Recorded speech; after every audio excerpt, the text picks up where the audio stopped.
नमस्कार, बहुत स्वागत है आपका। आप देख रहे हैं आपकी आवाज और आपके साथ मैं हूं आसिफ शेख। आपकी आवाज में आज बात करेंगे सरकार के उस फैसले।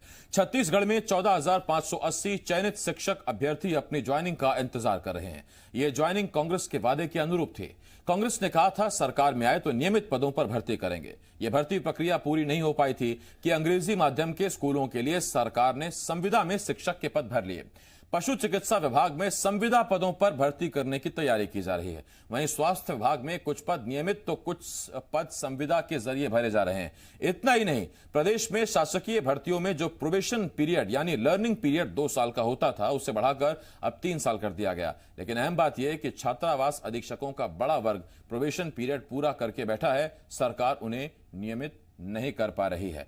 बहुत से सवाल हैं जिनके जवाब जानने की कोशिश करेंगे। एक खास पैनल भी हमारे साथ जुड़ेगा। तो आइए शुरू करते हैं आपकी आवाज।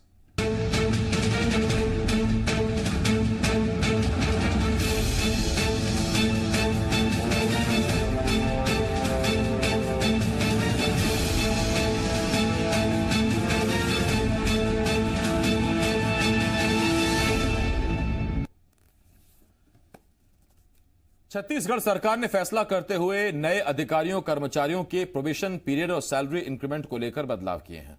छत्तीसगढ़ में नए अधिकारियों कर्मचारियों का प्रोबेशन पीरियड अब 2 साल से बढ़ाकर 3 साल कर दिया गया है। प्रोबेशन पीरियड के पहले साल अधिकारी जिस पद पर चयनित हुए उसके वेतनमान का 70% हिस्सा बतौर सैलरी दिया जाएगा। दूसरे साल 80% और तीसरे साल 90% वेतन मिलेगा। हालांकि इस दौरान सरकारी कर्मचारियों को मिलने वाले वेतन भत्ते भी मिलेंगे। राज्यपाल से मंजूरी मिलने के बाद इस संबंध में सर्कुलर जारी कर दिया गया है। छत्तीसगढ़ सरकार के इस फैसले के कोरोना काल में आर्थिक संकट से निपटने के लिए उठाए गए कदम के तौर पर देखा जा रहा है। यानी कि एक तरफ संविदा पर भर्ती, दूसरी तरफ सरकारी अधिकारी कर्मचारियों के प्रोबेशन पीरियड को बढ़ा दिया गया है। वहीं इस पूरे मामले पर अब राजनीति भी शुरू हो गई है। बीजेपी का आरोप है कि आर्थिक मोर्चे पर बघेल सरकार पूरी तरह से फेल है। 1.5 साल में 21,000 करोड़ से ज्यादा का कर्ज ले चुकी सरकार की आर्थिक स्थिति खराब है और अब अधिकारी कर्मचारियों के वेतन से इसकी भरपाई की जा रही है। वहीं कांग्रेस आर्थिक संकट की बात तो स्वीकार कर रही है, लेकिन इसका ठीकरा पिछली बीजेपी सरकार पर फोड़ रही है।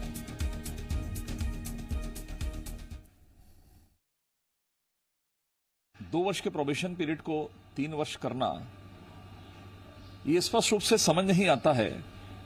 लेकिन मुझे ऐसा लगता है कि इस सरकार की वित्तीय स्थिति की परछाई अब नए जो कर्मचारी अधिकारी जो सेलेक्ट होते हैं उनके प्रोबेशन पीरियड पर भी पड़ता हुआ दिखाई दे रहा है। ये स्पष्ट रूप से इस बात को परिलक्षित होता है कि 1.5 वर्षों के अंदर में 22,500 करोड़ कर्जा ली हुई सरकार की वित्तीय स्थिति इतनी चरमरा गई है कि वो अब वेतन और भुगतान देने में भी अक्षम है। भारतीय जनता पार्टी के पिछले 15 सालों का पाप और खामियाजा वर्तमान सरकार को भुगतना पड़ रहा है। भाजपा ठीक कह रही है कि प्रदेश सरकार आर्थिक मोर्चे में फेल है, क्योंकि 53,000 करोड़ से अधिक का कर्ज रमन सिंह छोड़ दिए गए हैं। जो प्रोविजन की बात भारतीय जनता पार्टी कर रही है, ये तो अन्य प्रदेशों में भी लागू है। पहले 2 साल था, उसको 3 साल किया गया। मध्य प्रदेश और अन्य राज्यों में इसकी व्यवस्था है। भाजपा को यह बताना चाहिए कि 15 साल के राज में प्रदेश का खजाना ये खाली क्यों किया है। सियासी रार है, तकरार है और सवाल ये उठ रहा है कि खजाना खाली है तो क्या सरकारी अधिकारी कर्मचारियों के वेतन से उसकी भरपाई की जाएगी। 3 खास मेहमान हमारे साथ जुड़ रहे हैं। हमारे साथ कांग्रेस की तरफ से विधायक संसदीय सचिव विकास उपाध्याय जी, इसके साथ साथ छत्तीसगढ़ बीजेवाईएम के पूर्व अध्यक्ष बीजेपी की तरफ से अनुराग सिंहदेव जी हमारे साथ जुड़ रहे हैं और साथ ही साथ मेरे सहयोगी देवेश भी हमारे साथ जुड़ रहे हैं। मैं आप तीनों का बहुत बहुत स्वागत करता हूं। सबसे पहला सवाल विकास उपाध्याय जी। विकास जी, आप तो युवा विधायक हैं और सड़कों पर रहे आप। जब जब संविदा कर्मियों ने रमन सरकार के खिलाफ आवाज उठाई तो आप उनके बीच पहुंचे, आपने उनका दर्द जाना और बाद में कांग्रेस के मैनिफेस्टो में आया कि संविदा नहीं नियुक्ति होगी, शासकीय नियुक्ति होगी, और अब आप खुद संविदा के चक्कर में पड़ गए सर।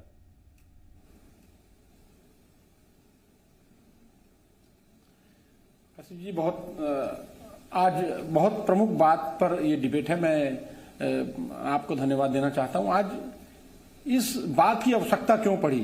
पूरा विश्व जहां कोविड-19 की मार झेल रहा है और डिमांड के आधार पर सभी हम वचनबद्ध हैं। जो हमने अपने घोषणा पत्र में कहा, हमने 36 बातें कही, 23 बातों को हमने पूरा किया। हमारी सरकार बनते साथ 18 महीने हुए हैं। 18 महीने में हमने 36 में से 23 मांगों को पूरा किया। संविदा नियमित को भी लेकर हम अडिग हैं और वचनबद्ध हैं, उसमें कहीं कोई बात नहीं। लेकिन आज समय की डिमांड क्या है? आज स्वास्थ्य विभाग की संविदा का विज्ञापन हुआ या उस पर बात हो रही, तो हम आज कोरोना महामारी से जूझ रहे हैं, हमको उससे लड़ना है। आपको वार्ड बॉय भी चाहिए, सिस्टर्स भी चाहिए, आपको डॉक्टर्स भी चाहिए। इन तमाम लोगों को कहां से लाएंगे आप? अब कई सारी प्रक्रिया से गुजर कर इसको करना पड़ता है। लेकिन आज जब हमको इसकी आवश्यकता है तो सरकार इसको करने के लिए काम कर रही है। और मैं आपको ये बात बता देता हूं कि हम कभी भी इस बात से असहमत नहीं है कि हम सहमत हैं। जो घोषणा पत्र में हम लोगों ने कहा है उसको हम पूरा करेंगे। ठीक, विकास जी मैं लौट रहा हूं आपके पास, लेकिन बाकी दिनों के तेवरों से अलग आज थोड़ी बेबसी, थोड़ी मायूसी दिख रही है विकास जी के बातों में, और वो समझ सकते हैं हम उसको लेकर। देवेश, पहले मैं आपके पास आ रहा हूं, अनुराग जी उसके बाद मैं आपके पास आता हूं। देवेश, इसको हम दो तरह से देख सकते हैं। एक तरफ ये सरकार जो दलील दे रही है या विकास जी दलील दे रहे हैं, ऐसा नहीं है कि दलील को सिरे से खारिज किया जाए। कोरोना काल में वाकई बहुत बड़ी इस महामारी में दिक्कत तो है। फिर सवाल ये उठता है कि आर्थिक स्थिति अब से कुछ दिन पहले तक बहुत बेहतर होने का दावा किया जा रहा था, अब क्या हुआ? और दूसरी बात ये, कहीं ऐसा ना हो कि शराबबंदी और बेरोजगारों को दिया जाने वाला भत्ता उस लिस्ट में अब ये एक नई चीज भी शामिल हो जाए और फिर ये भी डिले होती रहे अगले आने वाले 3.5 सालों तक। देखिए, विकास जी ने जो कहा, स्वास्थ्य विभाग में कुछ पदों पर नियमित भर्ती भी हो रही है, कुछ पर संविदा भर्ती हो रही है। और हम सवाल संविदा भर्ती को लेकर ही उठा रहे हैं कि संविदा भर्ती करने की जरूरत आखिर क्यों पड़ रही है। इनका उत्तर बिल्कुल जायज माना जा सकता है कि इस जो आपातकालीन, मेडिकल आपातकालीन स्थितियां जो बनी हुई है, उसकी वजह से अगर प्रक्रिया में पढ़ेंगे, प्रोसेस में पढ़ेंगे तो काफी वक्त लगेगा। इसलिए जल्दी नर्स की जरूरत है, जल्दी डॉक्टर की जरूरत है, तो संविदा से आप जल्दी से पूर्ति कर लीजिए। लेकिन पशु औषधालयों में पशु के डॉक्टर की जरूरत है, उसके लिए तो जो है कोरोना महामारी का डर या परीक्षा न लेने की बाध्यता जैसी स्थितियां नहीं है। वहां पर पशु धन को सुरक्षित रखने के लिए जो डॉक्टर हैं, जो पशुओं के डॉक्टर हैं, उनकी नियुक्तियां की जानी है। उसके लिए राज्य सरकार के नए गठन के साथ ही इसके बारे में कह दिया इसको पूरा कर लिया जाए, लेकिन आज तक वो पूरा नहीं हो पाया। अब उसमें संविदा में भर्तियां होने जा रही है। इसके अलावा छात्रावास अधीक्षकों के पद जिनका प्रोबेशन पीरियड पहले से खत्म होने की स्थिति में आ चुका है, उनका प्रोबेशन पीरियड खत्म नहीं किया जा रहा है। उसके बाद अब नया आदेश आ चुका है कि 2 साल का प्रोबेशन पीरियड अब 3 साल में कंप्लीट किया जाएगा। यानी कि सरकार जो है, यदि आर्थिक संकट के दौर से गुजर रही है तो उसे जनता को खुलकर बताने में क्या ऐतराज है? जनता को बताना चाहिए कि प्रदेश की आर्थिक स्थिति ठीक नहीं है। वही जनता जिसने आप पर वोट दे करके 69 का बहुमत दिया है, वो जनता आपकी बातों पर भरोसा भी करेगी। उस जनता को यह महसूस भी होगा कि यदि आज सरकार की माली हालत ठीक नहीं है तो वो उसमें सहयोग करें। सरकारें आखिर जनता के पेरेंट्स की तरह ही तो होती हैं। घर में जैसे पेरेंट्स बताते हैं बच्चों को कि इस माह खर्चे ज्यादा है बेटा, जूते अगले माह ले लेना, बच्चे समझते हैं। वैसे ही जनता भी इस बात को समझेगी अगर सरकार ये खुलकर बताए कि उनकी माली हालत इस समय बेहतर नहीं है, इसलिए इस तरह के कदम उठाए जा रहे हैं। लेकिन जो नियमित करने की बात है संविदा भर्ती वालों को, जो संविदा की जगह नियमित भर्ती की बात है, ये तमाम वादे जब आप एक्सेप्ट कर रहे हैं कि आपके वादे कायम है और आप उसको पूरा करना चाहते हैं, तो जनता को आपको भरोसे में लेना पड़ेगा कि इस समय हालत खराब है। इस समय इकोनॉमी की स्थिति केवल छत्तीसगढ़ खराब नहीं है, पूरे देश की खराब है। देश में रेलवे में तो पद समाप्त किए जा रहे हैं, रेलवे की भर्तियों को ही रद्द किया जा रहा है। प्राइवेटाइजेशन की तरफ देश के बड़े बड़े पीएसयूज जा रहे हैं, जहां पर लोगों को सरकारी नौकरी की गुंजाइश बनी होती है। तो ऐसे में जब केंद्र सरकार की माली हालत खराब है, अन्य राज्यों की माली हालत खराब है, कई राज्यों में तनख्वाह काटी जा रही कर्मचारियों की, कमोबेश छत्तीसगढ़ में वो स्थिति नहीं बनी, अब तक कर्मचारियों की तनख्वाह नहीं काटी गई है। तो आप जनता को भरोसा तो दिलाइए कि इस समय चूंकि महामारी का माहौल है, आपदा की स्थिति में प्रदेश की राजस्व प्राप्तियां कम हुई हैं, इसलिए किया जा रहा है। लेकिन अगर आप कहेंगे कि प्रदेश की आर्थिक स्थिति अच्छी है और इस तरह के निर्णय उठाएंगे तो जनता को आपकी नीति और नियत दोनों पर शंका होगी। जितने आसान शब्दों में आपने समझाया कि पेरेंट्स की तरह सरकारें होती हैं, जनता से एक बार कह के देखिए तो सही कि इस वक्त थोड़ा सा कड़की है, अगले महीने जूता ले लीजिएगा। लेकिन बीजेपी नहीं मानेगी। अनुराग जी तो जूता हाथ में लेके खड़े हैं, जरा पूछ लेते हैं उनसे कि वो इस पर क्या सोचते हैं। अनुराग जी, आपके पास आ रहा हूं। ये जो कोरोना काल में सरकार की बेबसी है सिर्फ छत्तीसगढ़ तक सीमित है ऐसा नहीं है, देश में और बाकी राज्यों में भी यही स्थिति है। आप एक सकारात्मक विपक्ष के नाते सहयोग करते हैं, या आपको लगता है कि जितना ये नुकसान हुआ है या जो ये स्थिति बनी है इसकी पूर्ण तौर पर जिम्मेदार सिर्फ और सिर्फ बघेल सरकार है? देखिए, मैं यहाँ पर जो जिस मुद्दे पे हम चर्चा कर रहे हैं, गंभीर मुद्दा है, वास्तव में रोजगार से जुड़ा हुआ मुद्दा है, और पिछले 18 महीनों की बात मैं करना चाहता हूं, और मैं कंपैरिजन चार्ट लेके बैठा हुआ हूं आज, ताकि स्टेट का और सेंट्रल का दोनों आंकड़े रोजगार के बारे में और विशेष रूप से सरकारी नौकरी के बारे में मैं उसको प्रस्तुत कर सकूं। मैं सिर्फ एक बात कहना चाहता हूं कि इस सरकार ने जिस विश्वास के साथ ये दावा किया था कि हम सारे जो अस्थायी कर्मचारी हैं, जो इनरेगुलर कर्मचारी हैं, उनको सबका संविलियन करके सबको रेगुलर कर देंगे जैसी हमारी सरकार आएगी। और आज स्थिति ये है कि कोरोना कालखंड का बहाना बना के अब ये नए नए नियम लागू कर रहे हैं, और अभी अभी डिस्ट्रिक्ट हॉस्पिटल्स में जहां पर अभी सबसे अधिक सेवा की आवश्यकता होती है, तो जीवन दीप समिति में जो कलेक्टर रेट पर जो कर्मचारी रखे गए थे, उनको ये बाहर निकाल के उनको प्लेसमेंट एजेंसी के हवाले कर दिए, जहां पर प्लेसमेंट एजेंसीज अपने रेट्स पर उन कर्मचारियों को अभी रखने का काम कर रहे हैं, जबकि अभी हेल्थ में सबसे अधिक आवश्यकता है। मैं आपको बताना चाहता हूं कि ये पूरी स्टेट गवर्नमेंट जो है आज के तारीख में ये संविलियन की सरकार नहीं रही। संविलियन की अपेक्षा इनसे नहीं की जा सकती है। ये अब बेरोजगारों की नजर में ये विलेन हो गई है, विलेन सरकार है ये मैं कहना चाहता हूं। अनुराग जी, तो उसमें यही तो कहा उन्होंने कि वादा तो उन्होंने भी किया था, विकास जी मान रहे हैं कि वादा तो हमने किया था, लेकिन उसके बाद की जो स्थितियां बिगड़ी मार्च के बाद, उसने मजबूर कर दिया। नहीं, मार्च के बाद स्थितियां बिगड़ी होंगी, लेकिन हेल्थ में तो अभी आवश्यकता है, हेल्थ में तो रखिए। और आप नए नए नियम बना रहे हैं। मैं आपको सिर्फ 19 महीने का आंकड़ा दे रहा हूं कि सेंट्रल गवर्नमेंट में जो भर्ती, उसमें हम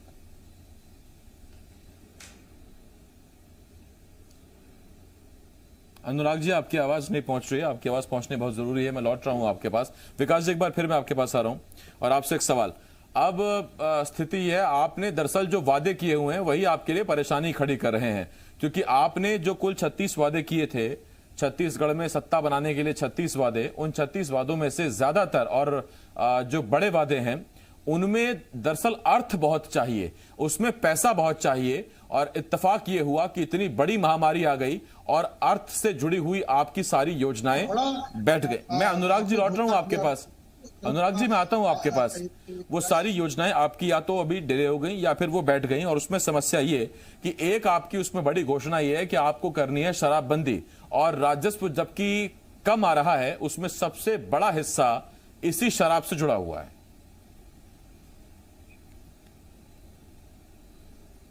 देखिए, मैं सबसे पहले आपको इस बात को कहना चाहता हूं कि हमारी मंशा साफ है। हम तो जिस बात को हम लोगों ने कहा और जिस बात से हमको बहुमत मिला, ये बात स्पष्ट है। जनता के सामने फिर 5 साल बाद जाना है।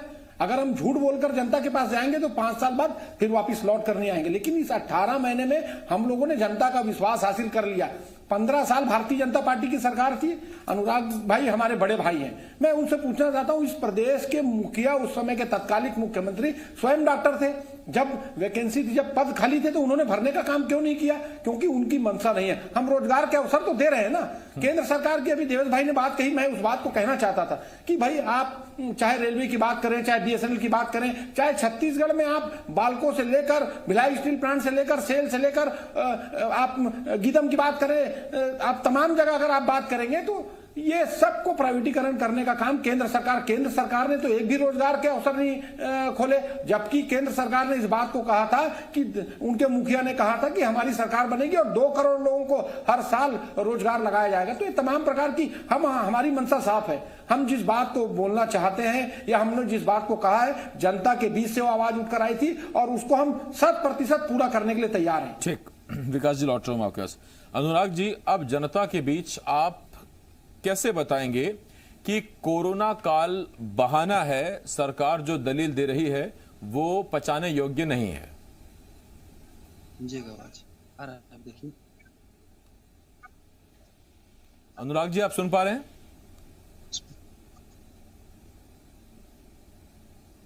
अनुराग जी तक आवाज नहीं पहुंच रही है। देवेश, मैं आपके पास आ रहा हूं। देवेश, शायद सरकार के लिए इतनी बड़ी चुनौती है नहीं कि जनता को वो ये समझा पाए, क्योंकि हम खुद भी देख रहे हैं यहां आदमी के अपने घर का बजट बिगड़ा हुआ है। सीधी बात है, पेट्रोल पंप खुले हुए हैं तो लॉकडाउन लगे हुए हैं, आधा स्टाफ काम कर रहा है, आधी गाड़ियां चल रही हैं, आधा पेट्रोल बिक रहा है। एक शराबी है जो सबसे बड़ा राजस्व का जरिया है, उस पर बीजेपी कहती है कि आप वादा कब निभाएंगे? देखिए, बीजेपी प्रदेश के विपक्ष में है, वो तो चाहेगी कि सरकार के हर उस मंशा पर सवाल खड़ा किया जाए जो कि सरकार ने कहा था और जिसे फौरी तौर पर सरकार नहीं कर पा रही है। यही वजह है कि बीजेपी शराबबंदी पर भी सवाल पूछेगी और उसके बाद रोजगार पर भी सवाल पूछेगी। प्रदेश की आर्थिक स्थिति कैसे सुदृढ़ हो, यह भी सच्चाई है कि बीती सरकार ने जिस साल चुनाव था उस साल जरूरत से ज्यादा खर्च कर दिया था। कई विभागों के 200 से 400 करोड़ 500 करोड़ बकाया है, जिसे विकास उपाध्याय जी की सरकार जो है उस उधार को चूकने का काम कर रही है। इस बात में भी सच्चाई है, लेकिन जनता को आपको बताना पड़ेगा कि प्रदेश की आर्थिक स्थिति कैसी है। हम पत्रकार होने के नाते हमें पता है, हम बजट भाषण के दौरान, मुख्यमंत्री जब बजट भाषण रखते हैं उस दौरान हम तमाम चीजों को सुनते हैं और समझते हैं। उसके बाद राजस्व की प्राप्तियां कितनी हो रही हैं, जो बड़े सेक्टर्स हैं वो लगातार बंद रहे हैं। प्रदेश में रजिस्ट्रियां रुकी रही महीनों तक, प्रदेश में शराब के जरिए जो राजस्व आता है वो दुकानें बंद रही, प्रदेश में पेट्रोल पर बहुत ज्यादा राजस्व की प्राप्ति छत्तीसगढ़ सरकार को नहीं हो पाई, आरटीओ के वेरिएंट पहले से बंद थे, वाहनों के रजिस्ट्रेशन कम हुए थे, तो तमाम चीजें हुई थी। और इन्हीं वजह से राजस्व रुका तो फिर फंड भी रुका है। अनुराग जी, मैं आपके पास आ रहा हूं। ठीक है, अनुराग जी हमारे पास नहीं। विकास जी, अब देखिए, कोरोना आजकल में कोई खत्म हो रहा हो, इस वायरस पे कोई एक्सपायरी लिख के आई हुई है, ऐसा तो है नहीं। तो ये दलील आपकी अभी तो ठीक है फौरी तौर पर, फिर आगे की रणनीति क्या है? जनता साथ में आपसे ये भी पूछेगी, जब जनता को आप ये बताएंगे कि अभी फिलहाल आर्थिक दौर है, मंदी का दौर चल रहा है, हम इससे उबर जाएंगे, फिर आगे की रणनीति क्या है वो भी तो आपको बताना पड़ेगा ना। क्या ओवरकम कैसे करेंगे? देखिए, हम अपनी बात पर रेडी हैं और जो हमने अपनी घोषणा पत्र में कहा, हम वो पूरी चीजों को पूरा करने के लिए दृढ़ संकल्पित हैं। और जिस प्रकार से अब समय की डिमांड, मैंने आपको पहले भी कहा कि समय की डिमांड है और उस स्थिति को देखते हुए अगर तत्कालिक फैसला नहीं लिया जाएगा तो हम बहुत बड़े खतरे में आ सकते हैं। इसीलिए इस फैसले को लेने का काम सरकार ने किया है और इससे फायदा है, कोई नुकसान नहीं। और जिस प्रकार से भारतीय जनता पार्टी अगर इसकी दलील देती है, भारतीय जनता पार्टी विपक्ष की भूमिका निभाने का काम करती, जनता ने तो उनको विपक्ष में रहने का मौका दिया है। लेकिन अभी 18 महीने, मात्र 18 महीने हुए हैं और 18 महीने में 36 में से 23 घोषणाओं को हम लोगों ने पूरा किया। तो हमारी मंशा साफ है, हम झूठी घोषणाएं करने की वाली पार्टी नहीं है, झूठी घोषणा करने वाली सरकार हमारी नहीं है। हमारी मुखिया, हमारे मुख्यमंत्री की मंशा साफ है कि इस प्रदेश में खुशहाली कैसी लाया जाए, इस प्रदेश में कैसे रोजगार के अवसर और रोजगार, जो बेरोजगार लोग हैं उनको रोजगार मिले और नियमितीकरण हो, ये तमाम चीज पे नियमित हो, ये तमाम चीज पर हमारा पूरा क्लियर हमारी सरकार की सोच है, जिसको लेकर ये सरकार काम कर रही है। ठीक, बहुत शुक्रिया विकास जी, बहुत शुक्रिया अनुराग जी, देवेश आपका बहुत बहुत शुक्रिया हमारे साथ जुड़ने के लिए। जी मध्य प्रदेश छत्तीसगढ़ पर खबरों का सिलसिला लगातार जारी है, आप बने रहिए हमारे साथ।